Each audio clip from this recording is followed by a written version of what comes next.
So then, if you awaken from this illusion, Persistence of vision.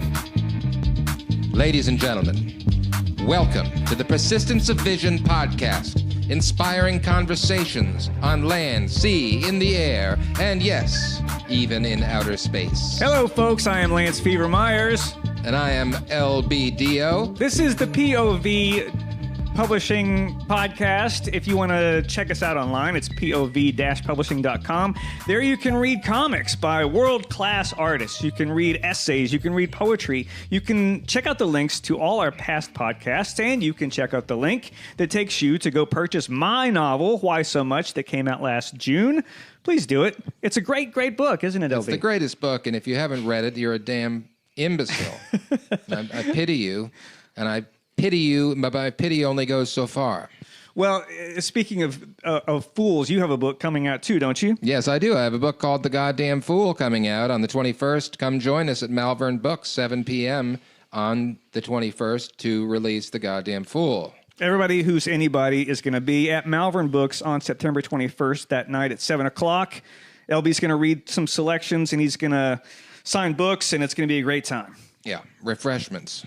Fantastic. Okay, well, we have a great guest today. Our guest today is an old friend of mine from the Austin/Corpus music scene. And he's my friend, too. Hell yeah. He's not only a great songwriter and a riveting performer, he's a brilliant journalist who's been writing about music and culture and the culture surrounding it for many, many years. Today he's here to talk to us about one of his favorite books.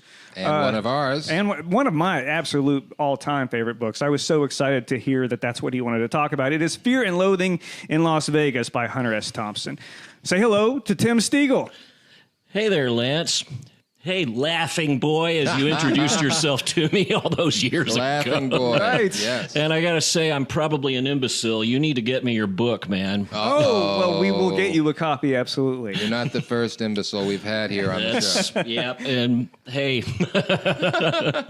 Hey, there's no shame in it. no shame whatsoever. I was happy to see you guys are doing books now. Yes. And, you know, and the podcast, I think this is the first time we've had a guest who has been mentioned in a previous podcast. When we had Richard Guerrero here a couple of weeks back, he mentioned you as one of the pioneers of the Corpus punk scene back in the 90s, right? Care to comment? That would be back in the 80s, actually. 80s, right, okay. Yeah, well, basically the deal was that, you know, there was no punk scene to speak of in Corpus Christi, and especially not in Alice, where I grew up, close by.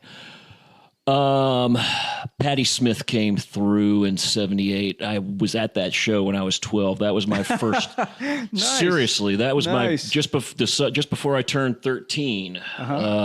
September 12th of And that you've year. never been the same since. That's very, very true. I mean, I always tell the story about how Patti, you know, I couldn't get to see the Sex Pistols. Okay, I grew up with this very conservative Christian family in this small Texas town. And, you know, the Sex Pistols were on the evening news every night. Walter Cronkite could barely get their name out of his mouth, you know, and like, oh, no, young man, you are not going to see that band.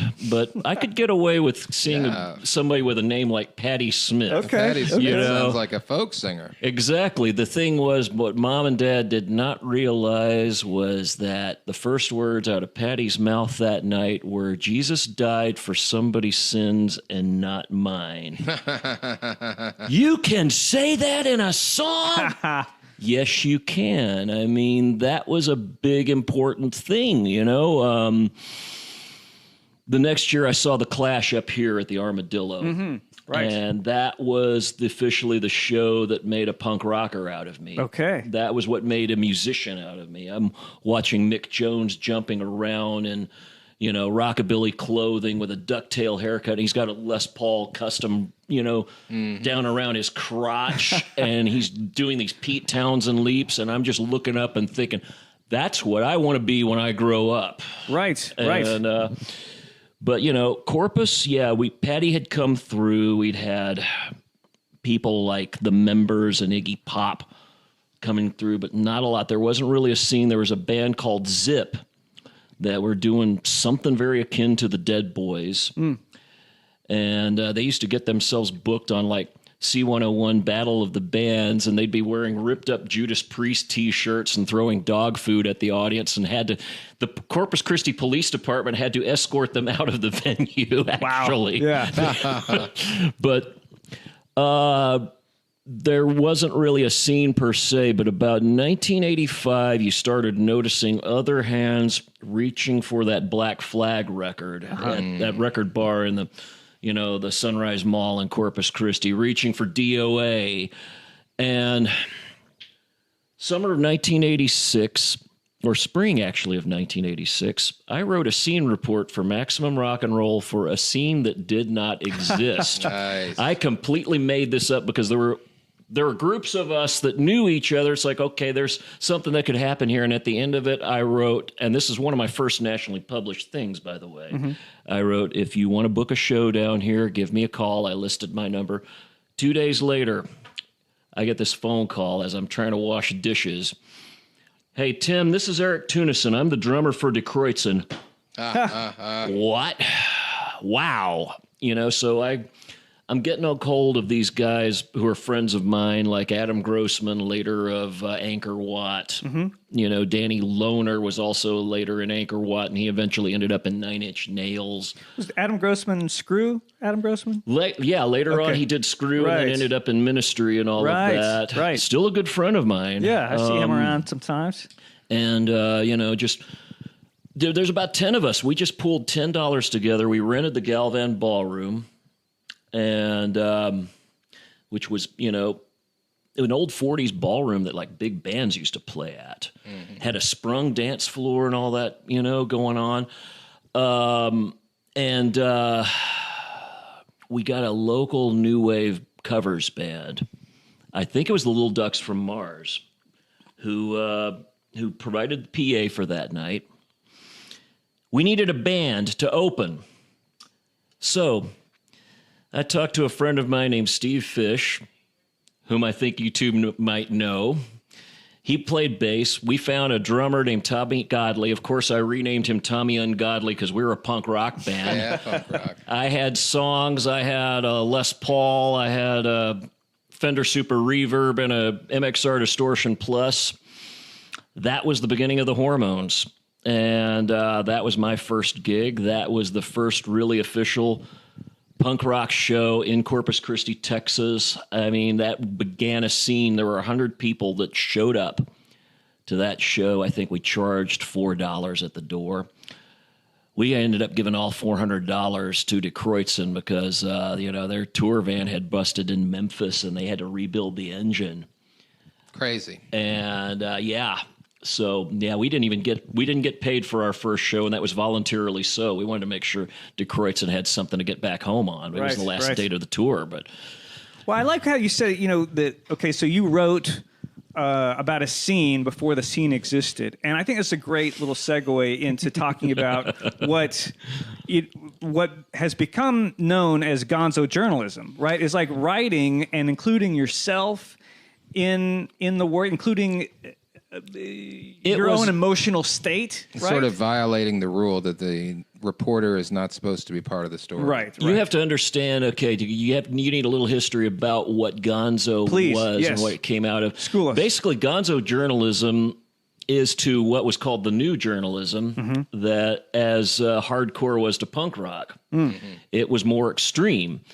And actually, there was only ever one Gonzo journalist, and that was Hunter Thompson. Right. But I mean, you'd had guys like Tom Wolfe, who had been, he kind of developed the new journalism form just because he sent in his notes from covering an auto show in New York City to an editor at Esquire, and they said to him, these notes are a perfect article. Yeah. And it's like he was just writing from the first person. He was doing all the things with onomatopoeia that we became, became familiar with Tom Wolfe. And you had Guy Talese, who was also writing for Esquire. A bunch of these guys wrote for Esquire, interestingly enough. Yes. Guy Talese wrote a great profile of Frank Sinatra where he didn't actually ever talk to Sinatra. He just observed the guy as he had a cold and he was, recording his 50th anniversary album or whatever it was. I mean, he was about to turn 50 and all of that. And, he interviewed everybody except Sinatra and came up with probably a better portrait of Sinatra than you will ever read. Right. Yes. Now, Hunter had, before doing this, he'd written a book about the Hells Angels where he went deep inside. And it's a little bit more straightforward than what you came to know Hunter for. Yes, it's not a hallucinogenic. It's book. not him just riffing and almost reporting on anything except the subject. But he was definitely a character in his own book, and the book ends with him getting his ass kicked by the Hells Angels. Yes, it gets stomped. Yeah, he got stomped. He started then doing stuff for some sports magazines and stuff like that. That was where he first met his famous cover artist, Ralph Steadman. Right. Yeah. They met up when he was covering the Kentucky Derby for. Yes, the Kentucky Derby is decadent and depraved. Yes, that's a really great piece, and it's Ralph Steadman knew he said I knew I was onto somebody completely different when Hunter lit a cherry bomb and threw it up in the VIP section. And in fact, the book that we're here to discuss, Fear and Loathing in Las Vegas, starts out with Steadman and Thompson going to Vegas to cover a race. Actually, it wasn't Steadman. It was Oscar Acosta. Oh, yes. Yeah, that's right, Oscar Acosta. Yeah, that's his attorney in known all as of the this. Samoan attorney in the book. Yeah, but he was Oscar Acosta was The Brown Panthers, right? yeah, pioneer of one of the pioneers of Chicano power, basically. Yeah, Brown something. Hunter had been working on a story at the time about Acosta and a client of his named Ruben Salazar. Yes. And somewhere in that time, he gets this assignment to cover a motorcycle race called the Mint 400 in Las Vegas. And so he says to Oscar, "You want to come along?" And they get a trunk full of drugs and other supplies that are necessary. And, of course, we come in as they're 40 miles outside of Barstow in the Nevada desert when the drugs started to kick in. Yes. When you read Thompson, if you've ever heard an interview with him, you start reading the book in his voice. You can't help but do that. Well, the wonderful thing about this is that he does want to disguise Acosta's identity, and so he creates this attorney character. Yes. Acosta was an attorney, but he calls him my attorney, and he refers to him as a Samoan. And Acosta apparently was furious when he found out. He said that he didn't care about having his identity hidden, and that he said that Samoans were South Sea waterheads. And Thompson, interestingly enough, gives himself a different identity. He refers to himself as Raoul Duke, and of course, as we know, Doonesbury later had a Hunter Thompson character named Duke. Yes. Right. Duke Harris. That's right. Zonker Harris's uncle. That's right. But, so what ends up happening is Hunter does everything but cover the Mint 400. I think he's there for a total of one day. Yes. Goes apparently on an epic binge, and I got to say... I don't know. He's in L.A. for more than a day. He's there for several days. Las Vegas. He's there for several days. LV, I mean, yeah. But no, at the Mint 400. Oh, at the Mint 400. I think he's only there for maybe even 6 hours at the most. There for just for the takeoff, right? And then he's just pretty much. Well, he said all you could see was dust, right? Yeah, that's what exactly. Couldn't see a damn thing. It was like in the desert. And he goes off on an epic drug binge, and what ends up happening is he owes Rolling Stone an article now. Well, shit. What am I going to do? He just ends up writing gibberish, just notes, just riffing. It's all entirely stream of consciousness. And his thesis is that he's going to find the American dream.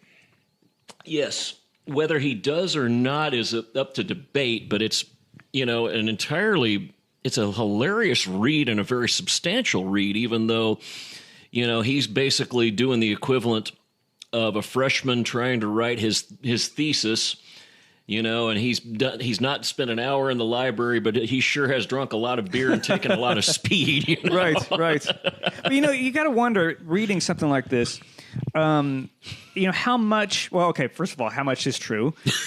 Secondly, how much is like pre-calculated? How much of because you can't. I mean, do you really believe like all the things that are going on? Thompson's credit, he always claimed that it was entirely true. Like yeah. Except for the Samoan part. He tells the truth even when he's lying. Exactly. I've often thought about this myself. There are times where I have to put the good doctor's works down because it's awfully tempting to try to duplicate this lifestyle. Yes, that's what I told our intern union. Well, not so much the lifestyle, but I said if you read Thompson and then go try to write, you're going to find that it is a full-time effort to not write exactly like him, or at least, or do your best imitation of him. But Exactly. I was going, when we were talking to Shannon McCormick about Infinite Jest, and the quote that you put up was that in lesser hands it would have been a disaster, right? And how many people have, you're talking about tried to write like this, and it's alluring. It makes you want to live like this, but it also makes you want to write like this. And I feel like 99% of the time it's going to be just drivel. It's going to be terrible. And somehow in his hands, it becomes one of the most riveting, compelling story, works. Right. It absolutely is. So what is it about him that makes him capable of creating a work like this? His talent. Yes. His talent and the fact that he just had an incredible mind. This was a guy that, on the surface it may not look like it, but he was incredibly dedicated to his craft.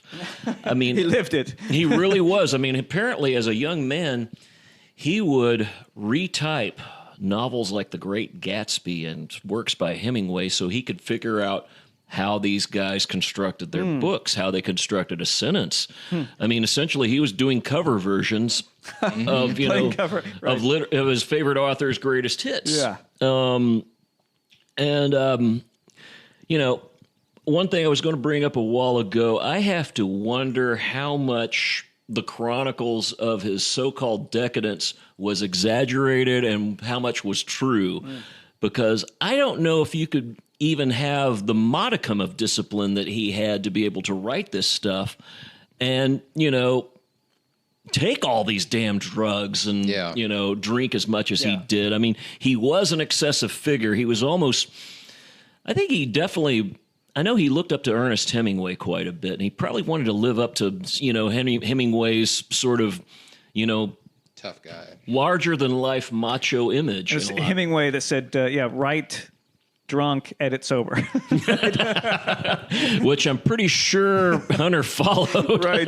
Well, you're also reminded of On the Road, where Kerouac supposedly took a huge amount of speed and wrote the entire book in a single sitting on a single ream of paper, like a scrolling. Which book? On the Road. Oh, okay. Have you seen the scroll? It's not there. It's not even punctuated. It is one long sentence on a teletype ream. Crazy. Yeah, I've actually seen the scroll, and it's like, God bless the man who had to edit that. He went to my high school, actually. Really? Yes, he did. The editor or Kerouac? Kerouac. Wow.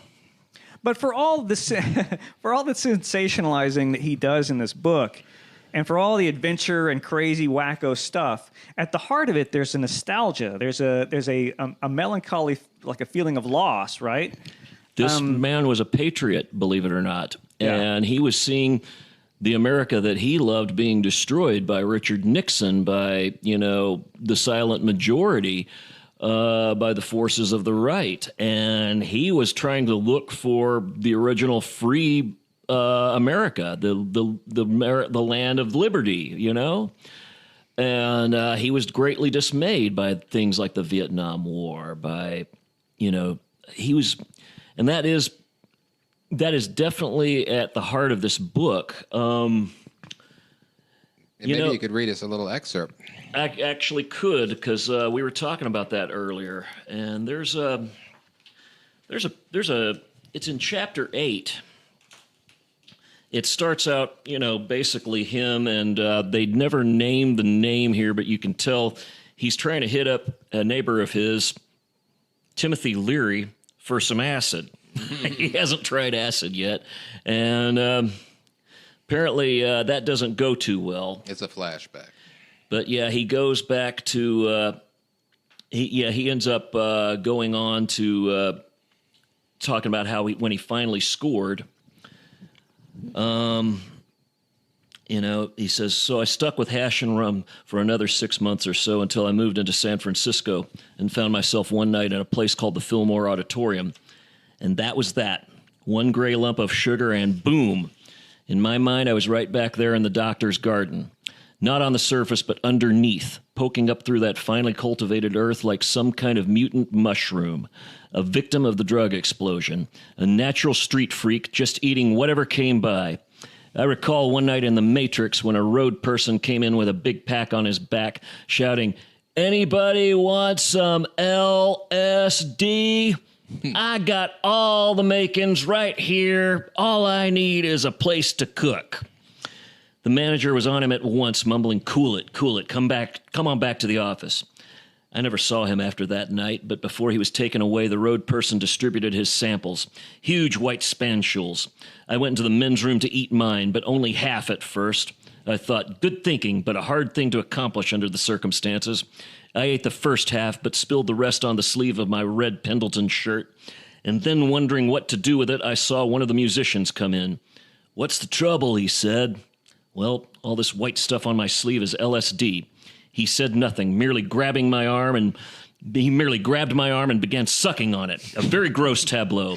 I wondered what would happen if some Kingston Trio young stockbroker type might wander in and catch us in the act. Fuck him, I thought.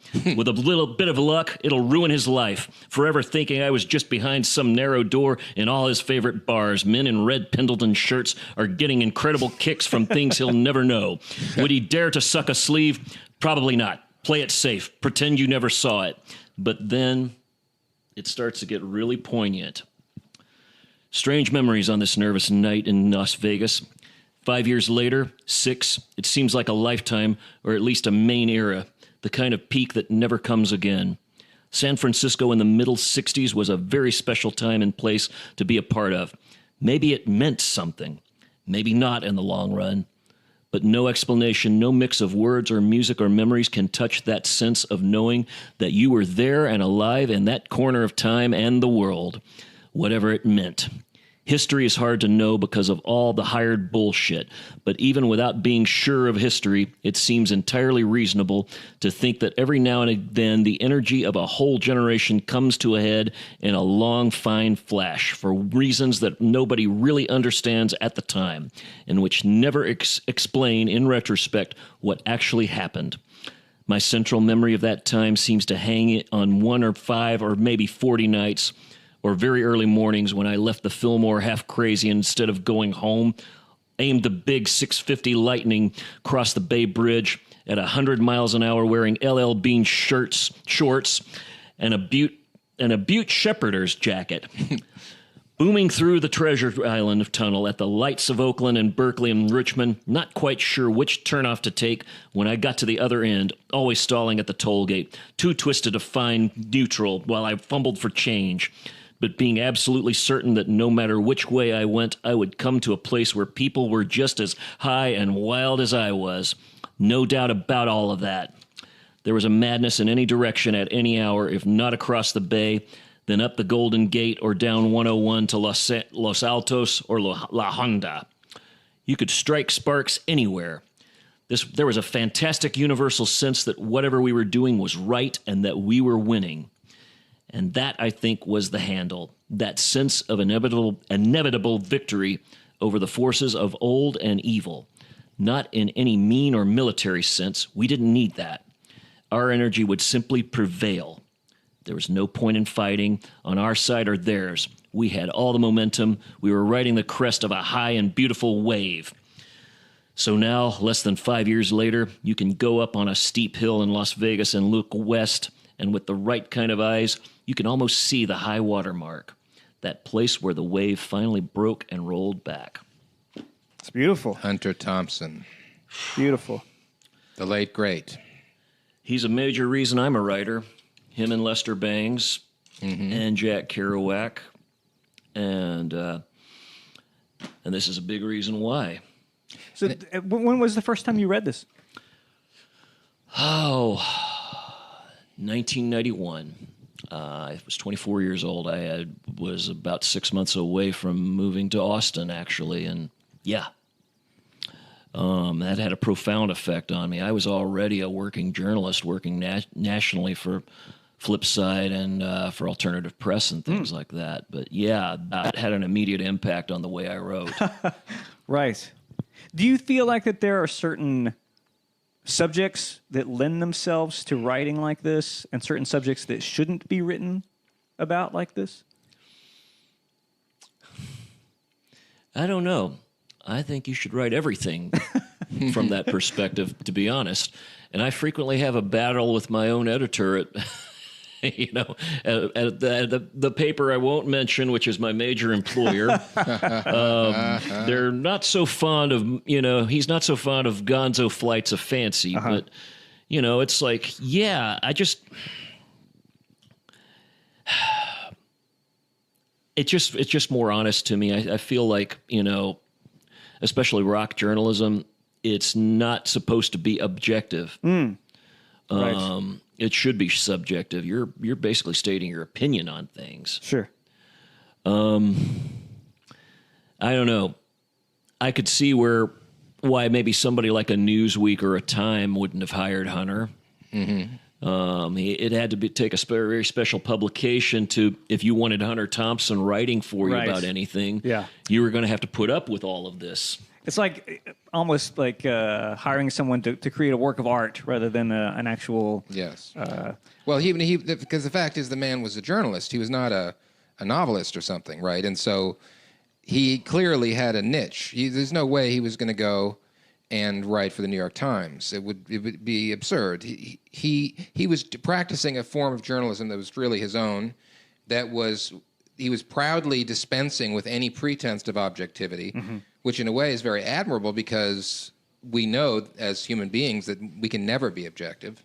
And yet at the same time, it cannot be dispensed with, this pretense of objectivity. It's something we actually have to strive for when we try to do journalism most of the time for most reasons. And for him to be writing about Watergate for the New York Times instead of Rolling Stone would have been a big mismatch. Right. Yeah, as long as I think when it's presented as such, when you know it's not an attempt at objectivity or, it's just, like I said, some subjects probably lend themselves to it more than others, obviously, right? Another comparison that I'll have for the David Foster Wallace thing, Consider the Lobster. Have you ever read that, Consider the Lobster? I have not. So Gourmet Magazine hired him to cover the Maine Lobster Fest. And the article sort of devolves into this like philosophical debate about whether or not the lobsters can actually feel and think. Can you imagine Hunter covering the Maine Lobster Fest? Right. But but I think there's another comparison I would like to make about this book is sort of bemoaning a sense of loss of innocence. And about, I think the overindulgence is a comment on the subject matter that he's tackling here. And as is, Infinite Jest is another very heartfelt piece about overindulgence and what role that plays in our culture. Oh, yeah. No, he was definitely looking at Las Vegas as a symbol of how America had lost its innocence. He just felt this was a sick, depraved, dot in the middle of the the entire idea that Las Vegas, Nevada, which is a town built by gangsters dedicated to prostitution, gambling, is the heart of the American dream, is itself a political statement. Absolutely. And I love the fact that he actually chronicled an acid trip right in the middle of that hotel lobby and the casino. Right. You know, Yeah. It was like, that's a hell of a filter to be looking, a hell of a lens to be looking at things through there, Hunter. Yeah. That was why Terry Gilliam was so perfect to do the film adaptation of this book. I was going to ask you your opinion of that. Did you like the movie? I loved the movie. This was coming at a time where a bunch of these books that particularly spoke to me, for whatever reason, certain directors were trying to see if they could make movies out of them. Naked Lunch was a mess, okay? But Fear and Loathing in Las Vegas, he really had it down. And I think Gilliam is the only director who could possibly have pulled that off. Well, I have to be honest with you. When I first put it on, because this book was very dear to me, very precious to me, and I was really afraid of what they were going to do with it. And I had actually, I was a big fan of the audiobook that Harry Dean Stanton actually read the audiobook, and it was fantastic. So, coming at it from that point of view, they had big shoes to fill for me. And the first maybe 10 minutes, I almost turned it off. I thought they're just not getting it. They have no idea what this book's about. I've got to turn this off. But I stuck with it. And by the time they get to the lobby, I was there. I was with them. I thought, okay, I'm on board. I'll tell you why I did not like the movie. And one of the things, but it's not really anyone's fault who is involved with it, because they obviously did a very precise job. It's one of the most accurate filmings of a novel that I've ever seen. It's like page for page. It's really close to it. And all the actors are excellent and so forth. And but the thing that I have this prejudice, when I hear Hunter Thompson talking, or Raoul Duke talking in that book, I hear him sounding like you just sounded when you were reading that passage. In fact, he sounds like this. Hey, I can't believe it. We went to the... And you're like, when I first heard the man speak, I had read this book probably 10 times before I ever heard him speak. And he had just a very different style of speaking than I expected. And for me, it was very disappointing. Well, no, Hunter mumbled, and because he was on a lot of speed all the time, he was mumbling very, very fast. And, that was... Depp really had... Depp sounded exactly like him. Depp, that was the movie that changed my mind about Johnny Depp. I didn't want to know. He was that pretty boy that was on 21 Jump Street as far as I was concerned. And when I heard he was cast as Hunter Thompson, you've got to be joking. I felt the same way. But he sold me, and I know it was because he actually stayed with Hunter for something like 6 months or something like that, just studying him. Well, he obviously sold Hunter because Hunter had him perform his funeral. Right. Is that right? Oh, yeah. Yeah. Fires his ashes off in a rocket or something. Well, they had that specially built cannon that was like the freak power symbol, however. And yeah, Hunter's ashes were fired from this specially built cannon. Brilliant. Gotta love it. Oh man, but yeah, this book just had a profound impact on me, and I go back and revisit it every few years actually myself. Yes. It holds up. It definitely holds up. It really does. I mean, he honestly, not a lot of Hunter's work. I would say about 75% of it, and it's all the stuff that came after Fear and Loathing on the Campaign Trail, 72. Doesn't really hold up. After a while, he coasted on his own persona, unfortunately. He coasted on it, or another theory would just be that he was too locked into it. Right, that he couldn't get out of it because he knew how brilliant he had been, and that's what people wanted from him. And yet, it's a little goes a long way, right? I mean, it's a great, great, great book. But then 30 years later, to be writing Fear and Loathing, whatever the book was called, in the 80s, about Bush or something, it's like, well, okay. It's just, he didn't... He needed to evolve, but how could he evolve when he had created this masterpiece? He'd created a persona for himself. I mean, there was one particular instance.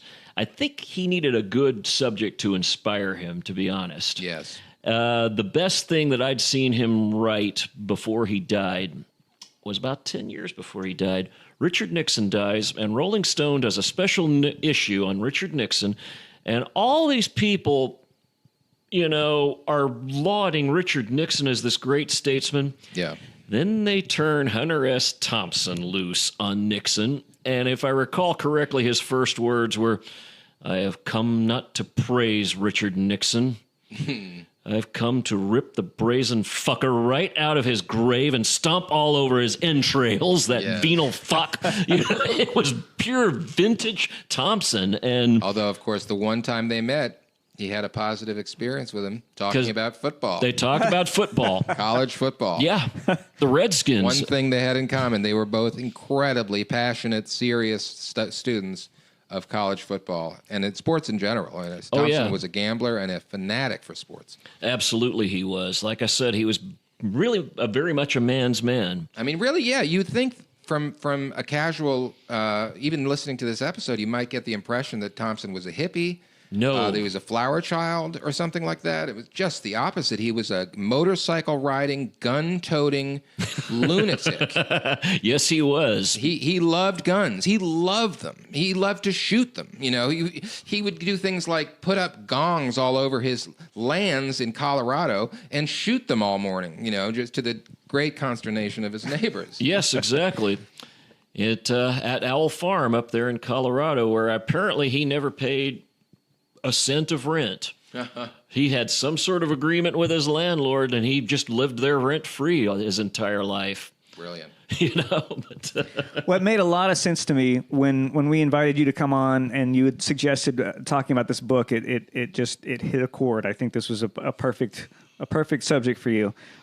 We could talk all day, but we've got to hit our lightning round. Oh, lightning round. Okay. Yes. Are you ready? I think I am. Okay, let's do this. When was the first time you remember falling in love with a book? First time I remember falling in love with a book, that would be Catcher in the Rye. Okay, yeah. Good answer. Around what time? 14 years old, I guess. So like 8th grade, something like that. Right. Yeah. Good one. Okay, has a book ever changed your mind about anything? Has a book ever changed my mind about anything? No, but I don't think it has. But books have affected my entire life and my entire worldview. That's for sure. But I don't know if it's ever changed my mind on anything I can think of. Well, that's kind of the answer to the next question, which is, has a book ever changed your life?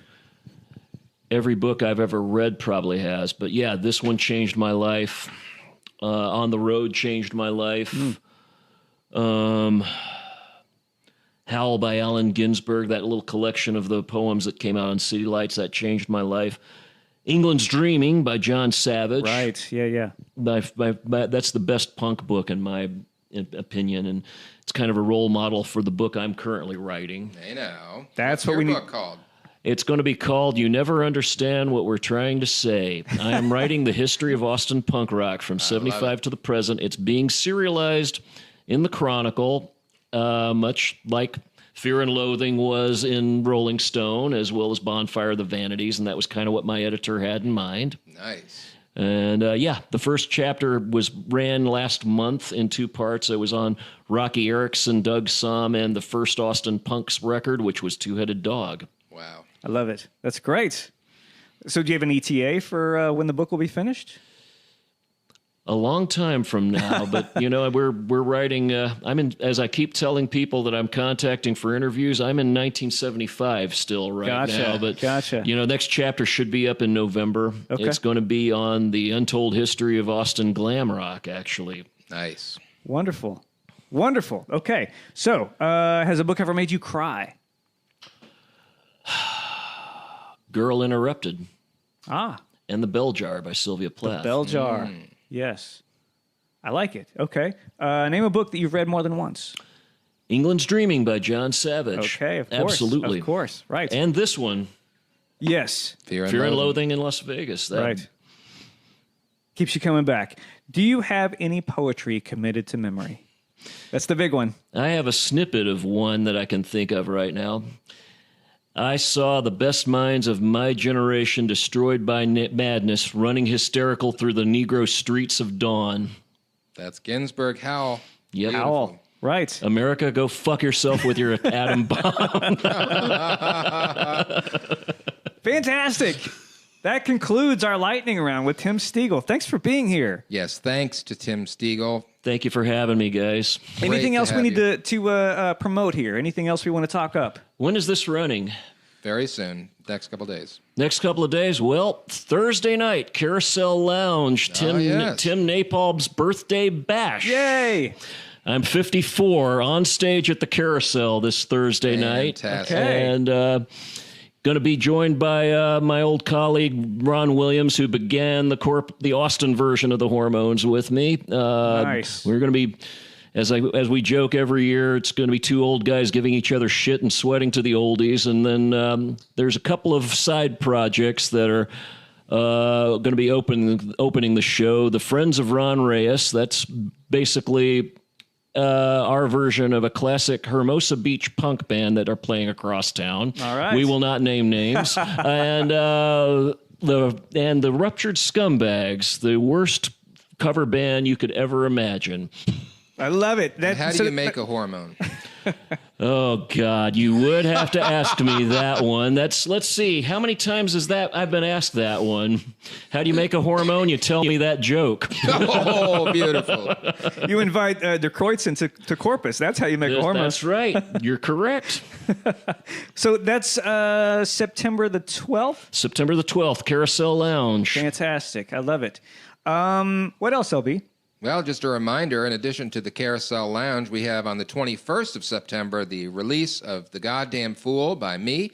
It is a new novel. It is coming out at Malvern Books at 7 p.m. the 21st. Be there or else suffer and die. Be there, buy a book, get it signed, chat it up.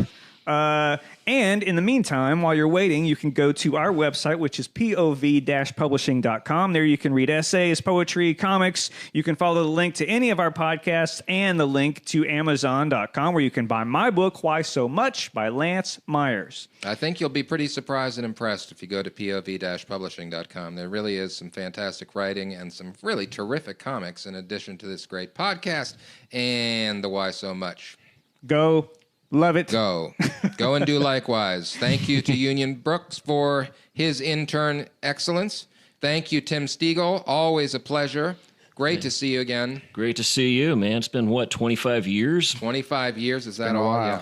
Wow. Only 10 with you and I think. That's right. Yeah. All right. Well, thanks for tuning in, everyone, and we'll see you next time. Okay. Bye. Bye.